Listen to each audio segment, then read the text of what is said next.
बिखरे मोती के हिस्सा नंबर 10 में सफ़ा नंबर 39 पर यह एक रवायत लिखी है कि एक यतीम बच्चा नबी करीम सल्लल्लाहु अलैहि वसल्लम की बारगाह में रोता हुआ हाजिर हुआ और उसने आकर अर्ज़ किया कि या रसूलल्लाह, मैं यतीम हूँ और मेरा बाग फलां बंदे ने कब्जा कर लिया है और वो मुझे वापस नहीं देता।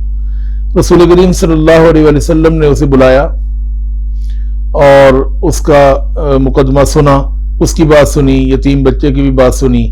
तो आपने यतीम बच्चे के खिलाफ फैसला दिया कि ये बाग उसी का है जिसके कब्जे में है, तो उसी के पास रहेगा। ये फैसला सुनकर यतीम बच्चा रोने लगा और बहुत ज्यादा परेशान हुआ। तो रसूल करीम सल्लल्लाहु अलैहि वसल्लम ने उसको प्यार किया, आप भी उसके साथ बड़े गमगीन हुए उस यतीम बच्चे की रोने की वजह से। तो आपने उस बंदे से ये कहा कि ये बाग तो तुम्हारा ही है और फैसला भी तुम्हारे हक में हो चुका है, ये तुम्हें ही मिलेगा, लेकिन क्या ये अच्छा हो अगर तुम ये बाग इस यतीम बच्चे को दे दो तो मैं तुम्हारे साथ वादा करता हूं अल्लाह रब्बुल इज्जत जन्नत में तुझे इससे बेहतर बाग अता फरमाएगा।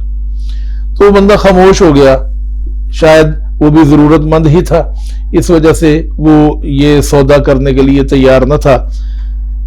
उसी महफिल में हजरत सैयदना अबू दहदा रज़ियल्लाहु ताला अन्हु मौजूद थे और मदीना मुनव्वरा में उनका बाग बड़ा मशहूर था, बड़ा फलदार और बड़ा आलीशान बाग था।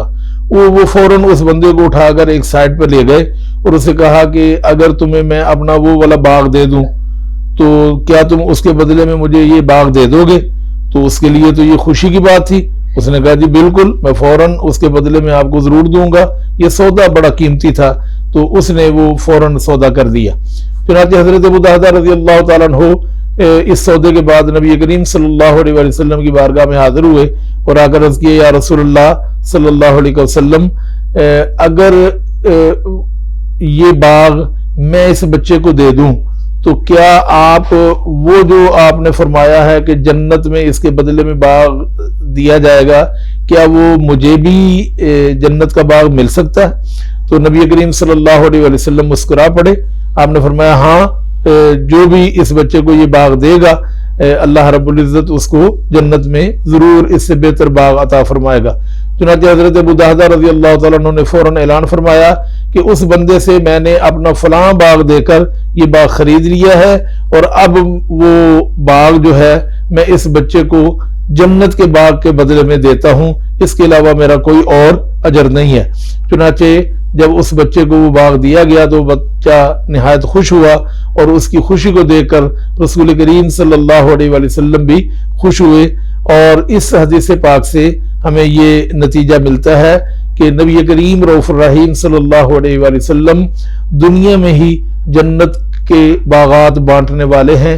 ये आपकी मर्जी है, जहां जैसे अल्लाह रब्बुल इज्जत ने आपको दुनिया का मालिक बनाया वहां जन्नत का मालिक भी नबी करीम सल्लल्लाहु अलैहि वसल्लम ही को बनाया। आप जिसको चाहते जितनी चाहते जन्नत अता फरमा देते। और दूसरी बात यह है कि अल्लाह रब्बुल इज्जत यतीमों के सर पर हाथ रखने वाले पर खुश होता है और उसे जरूर जन्नत के बागात अता फरमाता है। तो हमारे इर्द गिर्द अगर कोई यतीम हो तो उनके सर पर हाथ रखना ये बाइसे अजर बात है, उनकी खिदमत करना ये रसूलुल्लाह सल्लल्लाहु अलैहि वसल्लम को खुश करता है। और अगर किसी यतीम को हमारी तरफ से तकलीफ पहुंचे तो ये प्यारे नबी सल्लल्लाहु अलैहि वसल्लम की तकलीफ का बायस है। इसलिए अपने प्यारे नबी सल्लल्लाहु अलैहि वसल्लम को खुश करने के लिए यतीमों के सर पर शफकत का हाथ रखें, उनकी ज़रूरतों का ख्याल करें।